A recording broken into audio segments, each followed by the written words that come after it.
NCERT विज्ञान अध्याय 8 शरीर में गति। बिल्कुल शांत होकर बैठिए तथा अपने शरीर में होने वाली गतियों का अनुभव कीजिए।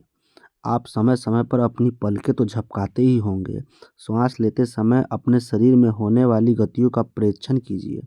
हमारे शरीर में स्वतः ही अनेक गतियाँ निरंतर होती रहती है।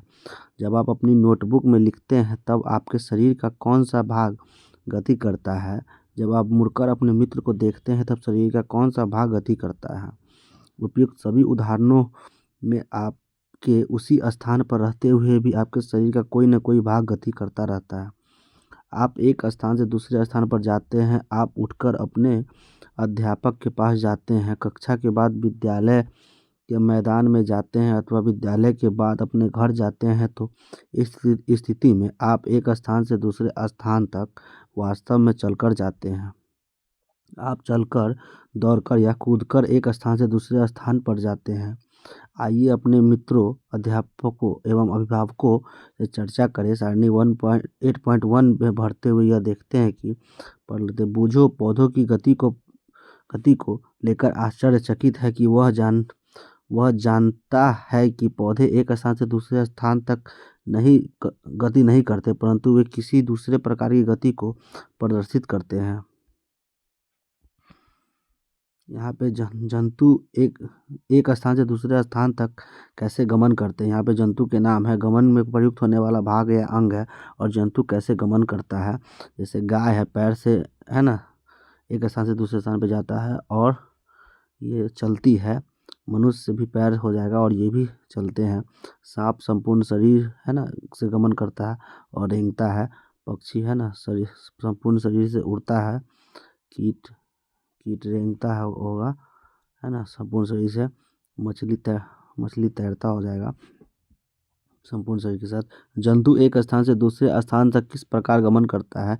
चलना, टहलना, दौड़ना, उड़ना, छलांग मारना, रेंगना एवं तैरना इत्यादि जंतुओं के एक स्थान से दूसरे स्थान तक जाने के कुछ ढंग है। जंतुओं के एक स्थान से दूसरे स्थान तक जाने के तरीके में इतनी अधिक विविधता है, क्यों है? क्या कारण है कि अनेक जंतु चलते हैं जबकि सांप रेंगता है और मछली तैरती है? मानव शरीर एवं इसकी गतियाँ। जंतुओं की विधिक गतियों पर ध्यान देने से पूर्व आइए अपने शरीर की कुछ गतियों को ध्यानपूर्वक देखें। क्या आपको विद्यालय में शारीरिक व्यायाम करते समय आनंद आता है? विद्यालय में शारीरिक व्यायाम करते समय आपके हाथ एवं पैर किस प्रकार गति करते हैं? आइए, हमारा शरीर जिन गतियों को करने योग्य है, हम उनमें से कुछ शारीरिक गतियों को करने का प्रयास करें। एक काल्पनिक विकेट पर काल्पनिक गेंद फेंकने का प्रयास कीजिए। आप अपना हाथ किस प्रकार घुमाते हैं? क्या आप इसे अपने कंधे से वृत्ताकार रूप में घुमाते हैं? क्या आपका कंधा भी गति करता है? पीठ के बल लेट जाइए तथा अपने पैर को कूल्हे के चारों ओर घुमाइए। अपनी भुजा को कोहनी से ऊपर नीचे कीजिए। इस प्रकार पैरों को घुटने से मोड़िए। अपने हाथों को अपने पास में सीधा तानिए। भुजा को मोड़ते हुए अंगुलियों में से कंधे को छूइए। आपने अपने हाथ का कौन सा भाग मोड़ा? हाथों में सीधा तानकर नीचे की ओर झुकने का प्रयास कीजिए। क्या आप ऐसा कर पाते हैं? अपने शरीर के विभिन्न हिस्सों से गति करने का प्रयास कीजिए एवं प्रेक्षणों को सारणी 8.2 में नोट कीजिए। क्या कारण है कि हम अपने शरीर के कुछ अंगों को स्वतंत्र रूप से किसी भी दिशा में घुमा सकते हैं, जबकि कुछ अंगों को केवल एक ही दिशा में घुमा सकते हैं? हम अपने शरीर के कुछ भागों को घुमाने में असमर्थ क्यों रहते हैं? क्रियाकलाप 1। एक पैमाने को अपने हाथ पर चित्र पॉइंट 1 के में दर्शाई गई स्थिति के में रखिए, जिससे आपकी कोहनी पैमाने के मध्य में रहे। अपने मित्र को पैमाने तथा हाथ को एक साथ बांधने के लिए कहिए। अब अपनी कोहनी को मोड़ने का प्रयास कीजिए। क्या आप इसे मोड़ पाएंगे? है ना, बिल्कुल नहीं, हम लोग नहीं मोड़ पाएंगे। क्या अब आप अपनी भुजा मोड़ पा रहे हैं? नहीं। हमारे शरीर में गतियों को दर्शाया गया है। शरीर का भाग है, पूर्णतः घूमता भाग को दर्शाया गया, गति हो जाएगा। अंशतः मुड़ता है, झुकता और उठता है कि नहीं? गति बिल्कुल नहीं करता है। गर्दन है ना, अंशतः मुड़ता और घूमता है थोड़ा, है ना, झुकता है, उठता है, इसमें फील करना है इसको। कलाई, उंगली, घुटना, एड़ी, पादांगुली, पीठ, सिर, कोहनी, भुजा है ना, पूर्ण भुजा घूमता है। शरीर में गति। क्या आपने ध्यान दिया कि हम शरीर के विभिन्न भागों में उसी स्थान से मोड़ अथवा घुमा सकते हैं जहाँ पर दो हिस्से एक दूसरे को जोड़ रहे हो? उदाहरण के लिए कोहनी, कंधा, गर्दन। क्या आप ऐसे कुछ अन्य अंगों के नाम बता सकते हैं? इन स्थानों को संधि कहते हैं। इन स्थानों को संधि कहती है। यदि हमारे शरीर में कोई संधि नहीं होती तो आपके विचार में क्या हमारे लिए किसी भी प्रकार की गति करना संभव होता? वास्तव में इन संधियों को कौन सी वस्तु परस्पर बांधती है? अपनी उंगली द्वारा अपने सिर, चेहरे, गर्दन, नाक, कान, कंधे के पीछे हाथ, पैर, उंगली एवं पदउंगलियों को दबाइए। क्या आपको ऐसा अनुभव हुआ है कि आपकी उंगली किसी कठोर वस्तु को दबा रही है? ये कठोर संरचनाएं अस्थियां हैं। अपने शरीर के अन्य भागों में इस प्रक्रिया को दोहराइए। इतनी सारी अस्थियां, जब अस्थियों को नहीं मोड़ा जा सकता तब हम अपनी कोहनी को कैसे मोड़ लेते हैं? हाथ की ऊपरी हिस्से से लेकर कलाई तक एक लंबी अस्थि नहीं होती। वास्तव में अनेक अस्थियां कोहनी तक जुड़ी रहती है। इस प्रकार हमारे शरीर के प्रत्येक हिस्से में अनेक अस्थियां हैं। हम अपने शरीर को कैसे उसी स्थान पर हिला या झुका नहीं सकते जहां से अस्थियां एक दूसरे से मिलती हैं। विभिन्न गतिविधियों एवं विभिन्न प्रकार की गतियों के लिए हमारे शरीर में अनेक प्रकार की संधियां होती है। आइए उनमें से कुछ के बारे में जानें। है ना, कंदुक खल्लिका संधि। है ना, कागज की एक पट्टी को एक बेलन सिलेंडर के रूप में मोड़िए। रबर अथवा प्लास्टिक की एक पुरानी गेंद में एक छेद करके किसी के निरीक्षण में उसमें मोड़े हुए कागज के बेलन को डालिए, जैसे कि चित्र 8.12 में दर्शाया गया है। आप कागज के बेलन कंदुक खल्लिका संधि को यहाँ दर्शाया गया है ना। ये कटोरी होती है और ये इसको गेंद बोला जाता है और ये कागज का बेलन है को गेंद पर भी चिपका सकते हैं। गेंद को एक छोटी कटोरी में रखकर चारों ओर घुमाने का प्रयास कीजिए। क्या गेंद कटोरी के स्वतंत्र रूप से घूम रही है या कागज का बेलन भी घूमता है? अब कल्पना कीजिए कि कागज का बेलन आपका हाथ है तथा गेंद इसका एक सिरा है। कटोरी कंधे के उस भाग के समान है जिससे आपका हाथ जुड़ा है। एक अस्थि का गेंद वाला गोला हिस्सा दूसरी अस्थि की कटोरी रूपी गुहिका में धंसा हुआ है। इस प्रकार की संधि सभी दिशाओं में गति प्रदान करती है। क्या आप इन गतियों में उपरोक्त प्रकार की संधि, यहाँ पे संधि को दिखाया गया है ना। श्रोणी संधि हो जाएगा, कंदुक खल्लिका संधि हो जाएगा और ये हो जाएगा जांग की अस्थि हो जाएगा। कंदुक खल्लिका संधि को दर्शाया गया। कोई अन्य उदाहरण खोज सकते हैं? इस अनुभाग के प्रारंभ में शरीर के विभिन्न भागों को हमारे द्वारा की गई गतियों का स्मरण कीजिए। धुराग्र संधि, गर्दन तथा सिर को जोड़ने वाली संधि धुराग्र संधि कहलाती है। इसके द्वारा सिर को आगे या पीछे या दाएं बाएं घुमा सकते हैं। इन गतियों को करने का प्रयास कीजिए। यह गति हमारे हाथ की उस गति की प्रकार भिन्न है जिसमें कंदुक खल्लिका संधि द्वारा हाथ पूर्णतः वृत्ताकार रूप से घूम सकता है। धुराग्र संधि में बेलनाकार अस्थि एवं छल्ले में घूमती है। यहाँ धुराग्र संधि को दिखाया गया। धुराग्र संधि ये है। हिंज संधि, घर के किसी दरवाजे को बार बार खोलिए और बंद कीजिए। इसके कब्जों को ध्यानपूर्वक देखिए। यह दरवाजे को आगे और पीछे की ओर खुलने देता है। क्रिया का आइए कब्जे की गति के प्रकार को देखें। एक मोटे कागज अथवा गत्ते का एक बेलन सिलेंडर बनाइए जैसे कि चित्र 8.5 में दिखाया गया है। चित्र के अनुसार गत्ते अथवा कागज के बेलन के मध्य में छेद करके एक छोटी पेंसिल लगाइए। गत्ते का एक और टुकड़ा लेकर उसको इस प्रकार मोड़िए कि यह आधा बेलन बन जाए जिस पर दूसरे बेलन को सरलता से घुमाया जा सके। आधे बेलन पर रखा पूर्ण बेलन कब्जे की भांति है। पेंसिल लगे बेलन को चलाने का प्रयास कीजिए। यह किस प्रकार गति करता है? यह गति आपके द्वारा बनाए गए कंदुक खल्लिका संधि की गति से किस प्रकार भिन्न है? हमने क्रियाकलाप 1 में कोहनी में इसी प्रकार की गति देखी थी। चित्र 8.5 हिंज जैसी संधि द्वारा गति की दिशा को यहाँ पे दिखाया गया है और घुटने की हिंज संधि को यहाँ पे दिखाया गया है। जो कुछ हमने बनाया वह एक हिंज से भिन्न है, लेकिन इससे यह पता चलता है कि हिंज एक दिशा में गति होता है। कोहनी के हिंज कब्जा संधि होती है जिसमें केवल आगे और पीछे की ही दिशा में गति हो सकती है। क्या आप ऐसी संधि के कुछ और उदाहरण सोच सकते हैं? अचल संधि, हमारे सिर की अस्थियों के बीच कुछ संधियाँ उन संधियों में से भिन्न है जिनकी चर्चा हमने अब तक की है। ये अस्थियाँ इन संधियों पर हिल नहीं सकती। ऐसी संधियों को अचल संधि कहते हैं। जब आप अपना मुंह खोलते हैं तो आप अपने निचले जबड़े को सिर से दूर ले जाते हैं। अब अपने ऊपरी जबड़े को हिलाने का प्रयास कीजिए। क्या आप इसे गति दे पाते हैं? ऊपरी जबड़े एवं कपाल के मध्य अचल संधि है। हमने केवल कुछ संधियों की ही चर्चा की है जो हमारी अस्थियों को एक दूसरे से जोड़ती है, हमारे शरीर में विभिन्न अंगों में विभिन्न विभिन्न आकृति प्रदान करती है। यदि आप एक गुड़िया बनाना चाहते हैं तो आप पहले क्या बनाएंगे? स्वतः गुड़िया को एक आकृति प्रदान करने के लिए आप एक ढांचा तैयार करेंगे। आप ऐसा नहीं करेंगे। हमारे शरीर की सभी अस्थियां ठीक इसी प्रकार शरीर को एक सुंदर आकृति प्रदान करने के लिए एक ढांचे का निर्माण करती है। इस ढांचे को कंकाल कहते हैं। हम कैसे जानते हैं कि यह मानव कंकाल की आकृति है? हम शरीर की विभिन्न अस्थियों की आकृति के विषय में किस प्रकार जान पाते हैं? शरीर के कुछ अंगों में मौजूद अस्थियों और उनकी संख्या तथा आकृति के बारे में हमें सब तब पता चलता है जब हम उसका अनुभव करते हैं। एक्सरे चित्र से हमें शरीर की सभी कठोर अस्थियों की आकृति का पता चलता है। मानव कंकाल को यहाँ पे दर्शाया गया है। क्या कभी आपका अथवा आपके परिवार के किसी सदस्य का एक्सरे हुआ है? कई बार चोट लगने पर चिकित्सक एक्सरे करवाते हैं जिससे उन्हें अस्थियों को हुई संभावित क्षति के विषय में जानकारी प्राप्त होती है। एक्सरे चित्र से हमें शरीर की अस्थियों की आकृति का पता चलता है।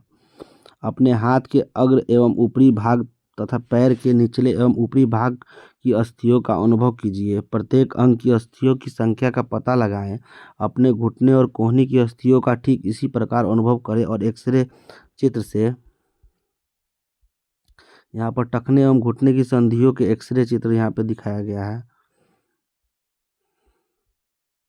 तुलना करते प्रत्येक भाग में अस्थियों की संख्या ज्ञात कीजिए।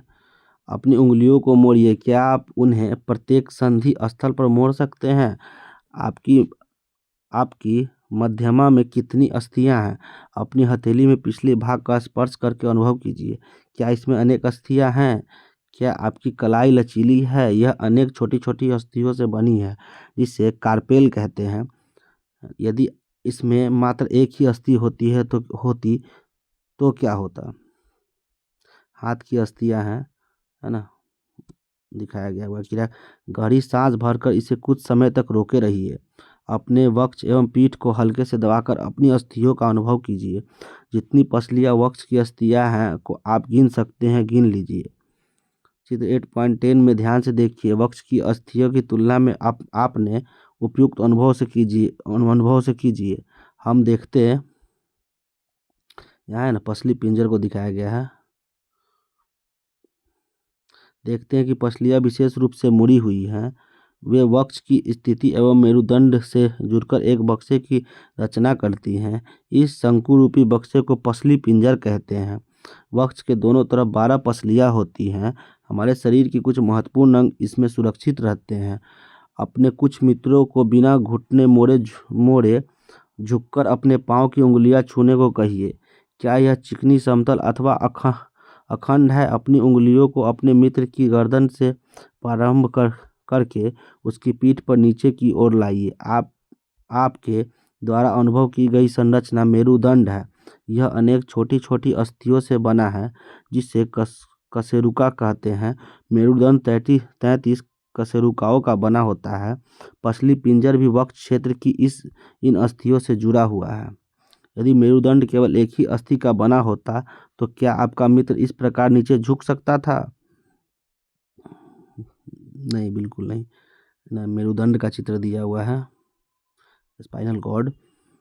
अपने मित्र को खड़े होकर हाथों से किसी दीवार को धक्का देने लगने के लिए कहिए। उससे कहिए कि वह अपने हाथों से दीवार पर धक्का लगाने का प्रयास करे। क्या आपको उसके कंधों के समीप 2 उभरी हुई अस्थियां दिखाई देती है? इन्हें कंधे की अस्थियां कहते हैं, है ना। यहाँ कंधे की अस्थियों को दिखाया गया हुआ है। 8.3 को ध्यानपूर्वक देखिए। यह संरचना श्रोणि अस्थियां हैं।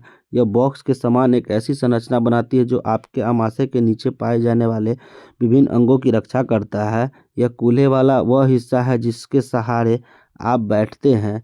श्रोणि अस्थियों को दिखाया गया हुआ यहाँ पे। आपकी खोपड़ी अनेक अस्थियों के एक दूसरे से जुड़ने से बनी है।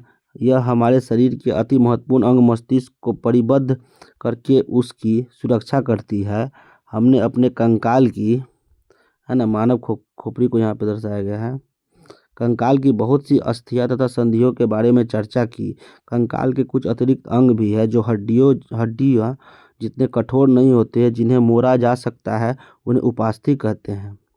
अपने कान को स्पर्श कीजिए। क्या आप किसी कठोर अस्थि भाग का अनुभव करते हैं जिसे मोड़ा जा सके? ऐसा प्रतीत होता है कि इसमें, है ना, कान की ऊपरी भाग की उपस्थिति ये होती है, जिसे इसको कर्णपाली कहते हैं, है ना, कोई अस्थि नहीं है। क्या आपको उंगलियों के बीच दबाने पर कर्णपाली एवं इसके ऊपर के हिस्से में कोई अंतर महसूस हुआ? क्या आपको ऐसा लगा कि कान का ऊपरी भाग उतना लचीला नहीं है जितना कि हमारी कर्णपाली है, परंतु यह अस्थि जैसा कठोर भी नहीं है, ये उपास्थि है। शरीर की संधियों में भी उपास्थि पाई जाती है। हमने देखा कि मानव कंकाल अनेक अस्थियों, संधियों एवं उपास्थियों से मिलकर बना होता है। आप उनमें से बहुत को देख सकते हैं, मोड़ सकते हैं तथा गति दे सकते हैं। अपनी नोटबुक में कंकाल का स्वच्छ आलेख बनाएं। हमने अपने शरीर की उन अस्थियों एवं उनकी संधियों के विषय में जानकारी प्राप्त कर ली है जो विभिन्न प्रकार की गति करने में हमारी सहायता करती है। अस्थियों को इस प्रकार की गति करने योग्य कौन बनाता है? आइए इसका पता लगाएं। अपने एक हाथ की मुट्ठी बनाएं। मुट्ठी के अंगूठे से इसके बाजू के कंधे को छूने का प्रयास कीजिए। अस्थि को गति प्रदान करने की दो पेशियां संयुक्त रूप से कार्य करती हैं। ये पेशी को मसल को दिखाया गया, मसल्स। क्या आप अपनी ऊपरी भुजा में कुछ परिवर्तन अनुभव करते हैं? दूसरे हाथ से इसे छूकर देखिए। क्या आपको कोई उभरा हुआ भाग दिखाई देता है?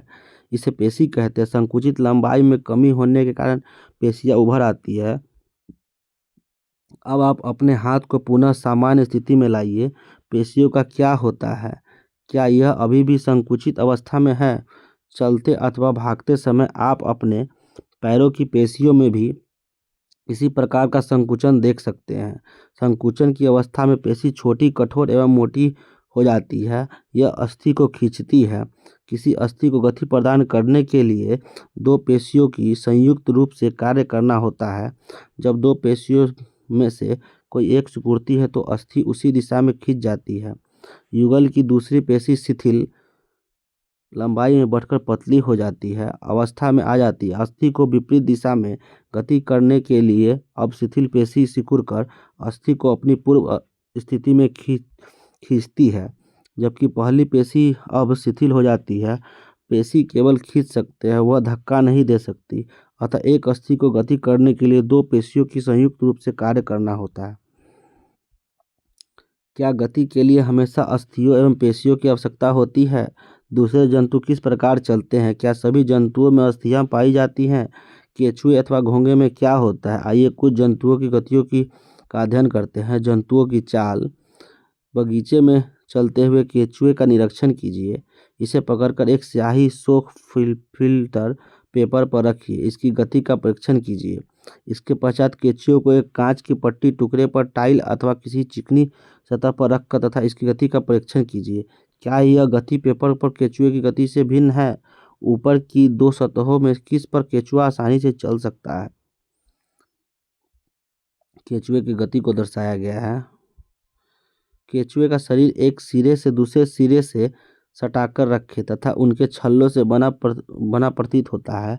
केंचुए के शरीर में अस्थियां नहीं होती, परंतु इसमें पेशियां होती है जो इसके शरीर के घटने और बढ़ने में सहायता करती है। चलने के दौरान केंचुआ अपने शरीर के पश्च भाग को भूमि में जकड़कर रखता है तथा अग्रभाग को फैलाता है। इसके बाद वह अग्रभाग से भूमि को पकड़ता है तथा पश्च भाग को स्वतंत्र कर देता है। इसके पश्चात यह शरीर को संकुचित करता है तथा पश्च भाग को आगे की ओर खींचता है। इससे वह कुछ दूरी तक आगे बढ़ता है। केंचुआ इस प्रक्रिया को बार बार दोहराते हुए मिट्टी पर आगे बढ़ता है। इसके शरीर में चिकने पदार्थ होते हैं जो इसे चलने में सहायता करते हैं। यह अपने शरीर के हिस्से को जमीन से किस प्रकार टिकाता है। इसके शरीर में छोटे छोटे अनेक सूख बाल जैसी आकृति होती है। ये सूख पेशियों से जुड़े होते हैं। ये सूख मिट्टी में उसकी पकड़ को मजबूत बनाते हैं। केंचुआ वास्तव में अपने रास्ते में आने वाली मिट्टी को खाता है। उसका शरीर अनपचे पदार्थ को बाहर निकाल देता है। केंचुआ द्वारा किया गया यह कार्य मिट्टी को उपजाऊ बना देता है, जिससे पौधे को फायदा होता है। घोंघा। किसी बगीचे में एक घोंघे का अवलोकन कीजिए। क्या आपने इसकी पीठ पर गोल संरचना देखी है?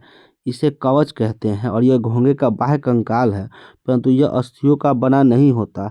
यह कवच एकल एकक होता है और यह घोंघे को चलने में कोई सहायता नहीं करता। यह घोंघे के साथ खींचता जाता है। घोंघे को कांच की पट्टिका पर रखकर इसका परीक्षण कीजिए। जब यह चलना प्रारंभ करे तो सावधानी से कांच की पट्टिका को अपने हाथों से अपने सिर से ऊंचा उठाकर कांच के नीचे की ओर उसे चलने के ढंग का परीक्षण कीजिए। है ना, घोंघा का यहाँ स्नेल का चित्र दिया हुआ है। घोंघा। कवच का छेद खुलने पर आपने उससे एक मोटी मांसल संरचना के सिर बाहर आते देखा। मोटी संरचना इसका पाय यानी पैर है, जो दृढ़ पेशियों का बना होता है। अब सावधानी पूर्वक कांच की प्लेट को एक और थोड़ा सा झुकाए। पैर भी लहरदार गति दिखाइए। क्या घोंघे की गति केंचुए की गति से तीव्र है अथवा धीमी? अब तिलचट्टा के बारे में जान लेते हैं। किसी कॉकरोच यानी तिलचट्टा का परीक्षण कीजिए। तिलचट्टा जमीन पर चलता है, दीवार पर चढ़ता है और वायु में भी उड़ता है। इसमें 3 जोड़ी पैर होते हैं जो चलने में सहायता करते हैं। इसका शरीर कठोर बाह्य कंकाल द्वारा ढका होता है। यह बाह्य कंकाल विभिन्न एककों की परस्पर संधियों द्वारा बनता है, जिसके कारण गति संभव हो पाती है। एक तिलचट्टा का चित्र है। वक्त से दो जोड़े पंख भी जुड़े होते हैं। अगले पैर संकरे और पिछले पैर चौड़े एवं बहुत पतले होते हैं। तिलचट्टे में विशिष्ट पेशियाँ होती हैं। पैरों की पेशियाँ उन्हें चलने में सहायता करती हैं। वक्ष की पेशियाँ तिलचट्टे के उड़ने के समय उसके पैरों को गति देती है। पक्षी हवा में उड़ते हैं तथा भूमि पर चलते हैं। बत्तख तथा हंस जैसे कुछ पक्षी जल में तैरते भी हैं। पक्षी इसलिए उड़ पाते हैं क्योंकि उनका शरीर उड़ने के लिए अनुकूल होता है। उनकी अस्थियों में वायु प्रकोष्ठक होते हैं, जिसके कारण उनकी अस्थियां हल्की परंतु मजबूत होती हैं। पैरों की अस्थियां चलने एवं बैठने के लिए अनुकूलित होती हैं। अग्रपाद की अस्थियां रूपांतरित होकर पक्षी के पंख बनाती है। कंधे की अस्थियां मजबूत होती है। वक्ष की अस्थियां उड़ने वाली पेशियों को जकड़े रहने के लिए विशेष रूप में रूपांतरित होती है तथा पंखों को ऊपर नीचे करने में सहायक होती है ना। पक्षी का कंकाल यहाँ पे दिया हुआ है। मछली का देख लेते हैं। कागज की एक नाव बनाकर उसे पानी में इस प्रकार रखिए कि उसका नुकीला भाग आगे की ओर रहे। इसे धीरे से धक्का दीजिए। क्या यह जल पर आगे की ओर तेजी से जाता है? नाव से खेलने को दर्शाया गया है। अब नाव को दोनों सिरों को पकड़कर इस प्रकार धक्का दीजिए कि वह चौड़ी ओर से जल में जाए। क्या इस प्रकार नाव जल में सरलता से चल सकती है? आपने ध्यान दिया कि नाव की आकृति काफी सीमा तक मछली जैसी है। मछली का सिर एवं पूंछ उसके मध्य भाग की अपेक्षा पतला एवं नुकीला होता है। शरीर की एक ऐसी आकृति धारा रेखीय कहलाती है। मछली को दिखाया गया। इसकी विशेष आकृति के कारण जल इधर उधर बहकर निकल जाता है और मछली जल में सरलता से तैर सकती है। मछली का कंकाल दृढ़ पेशियों से ढका रहता है। तैरने की प्रक्रिया में शरीर का अग्रभाग एक ओर मुड़ जाता है तथा पूंछ विपरीत दिशा में जाती है के अनुसार शरीर में को मोड़ती तो तीव्रता से उसकी पूंछ दूसरी दिशा में मुड़ जाती है। इससे एक झटका सा लगता है और मछली आगे की ओर चली जाती है। इस प्रकार के क्रमिक ताल से मछली आगे की ओर तैरती रहती है। पूंछ से पंख इस कार्य में उसकी सहायता करते हैं। मछली में गति को यहाँ पे दिखाया गया है। मछली के शरीर पर और भी पक होते हैं जो तैरते समय जल में संतुलन बनाए रखने एवं दिशा निर्धारण में सहायता करते हैं। क्या आपने कभी ध्यान दिया है कि गोताखोर अपने पैरों में इन पंखों की तरह के विशेष रिज्म यानी फ्लिपर पहनते हैं जो उन्हें जल में तैरने में सहायता करते हैं। सर्प कैसे चलते हैं? क्या आपने सांप को फिसलते हुए आगे बढ़ते देखा है? क्या यह सीधा चलता है? सर्प का मेरुदंड लंबा होता है। शरीर की पेशियां क्षीण एवं असंख्य होती है। वे परस्पर जुड़ी होती हैं, चाहे वे दूर हो या न हो। पेशियां मेरुदंड, पसलियों एवं त्वचा को भी एक दूसरे से जोड़ती है। सर्प का शरीर अनेक वलय में मुड़ा होता है। इसी प्रकार सर्प का प्रत्येक वलय उससे आगे की ओर धकेलता है। इसका शरीर अनेक वलय बनाता है और प्रत्येक वलय आगे को धक्का देता है। इस कारण सर्प सर्प की गति को दिखाया है। बहुत तेजी से गति की आगे की ओर चलता है परंतु सरल रेखा में नहीं चलता। हमने विभिन्न जंतुओं को गति प्रदान करने वाली अस्थियां एवं पेशियों के विषय में जानकारी प्राप्त की। पहेली एवं बूझों के पिटारे में विभिन्न जंतुओं की गतियों से संबंधित अनेक प्रश्न हैं। इसी प्रकार आपके मस्तिष्क में भी अनेक प्रश्न उभर रहे होंगे। प्रसिद्ध ग्रीक दार्शनिक अरस्तु ने अपनी पुस्तक गैट ऑफ एनिमल्स में स्वयं अपने आप से ऐसे अनेक प्रश्न पूछे थे। विभिन्न जंतुओं के शरीर में विभिन्न भाग क्या होते हैं? यह विशेष अंग उन जंतुओं की विशेष गति के उसमें किस प्रकार सहायक है?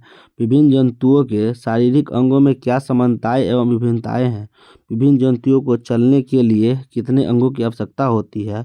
मनुष्य के 2 पैर तथा गाय और भैंस के 4 पैर क्यों होते हैं? बहुत से जंतु संपादी होते हैं क्यों? हमारे पैरों के मुड़ने का ढंग हमारे शरीर की तुलना में अलग क्यों है? इसने अधिक प्रश्न संभवतः आपने क्रियाकलापों में हम हमने कुछ प्रश्नों के उत्तर प्राप्त करने का प्रयास किया है। हमें कुछ और प्रश्नों के उत्तर खोजने हैं। बेहतर जीवन के लिए योग प्राचीन भारतीय परंपरा का अमूल्य उपहार है। संयुक्त राष्ट्र द्वारा 21 जून को अंतर्राष्ट्रीय योग दिवस के रूप में घोषित किया गया है। योग व्यक्ति को स्वस्थ रखता है।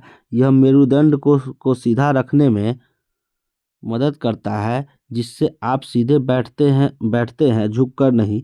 योग की कई मुद्राएं ऐसी है जिसमें आप स्वयं का वजन उठाते हैं, जिससे अस्थियां मजबूत होती हैं और ऑस्टियोपोरोसिस से बचाती है। यह जोड़ों के दर्द को कम करती है जो अधिकतर बुजुर्ग लोगों में देखा जाता है।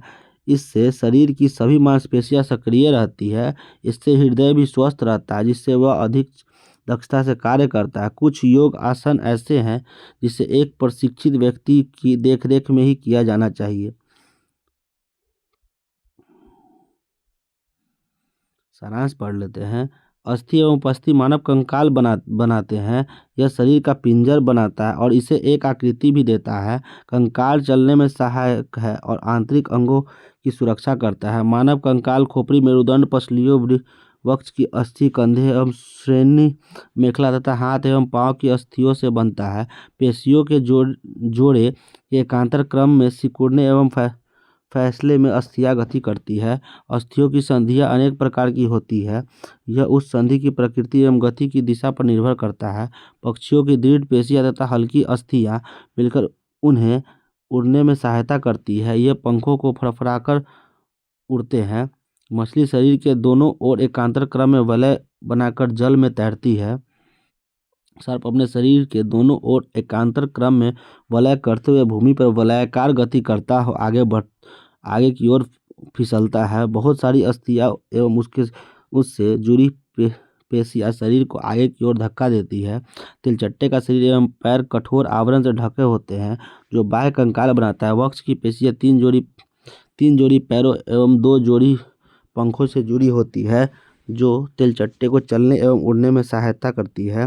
केंचुए में शरीर में की पेशियों के बारी बारी से विस्तारण एवं संकुचन से होता है। शरीर का अध सतह पर संसूक केंचुए को भूमि पर पकड़ बनाने में सहायता करता है। घोंगा पेशीय पाद की सहायता से चलता है।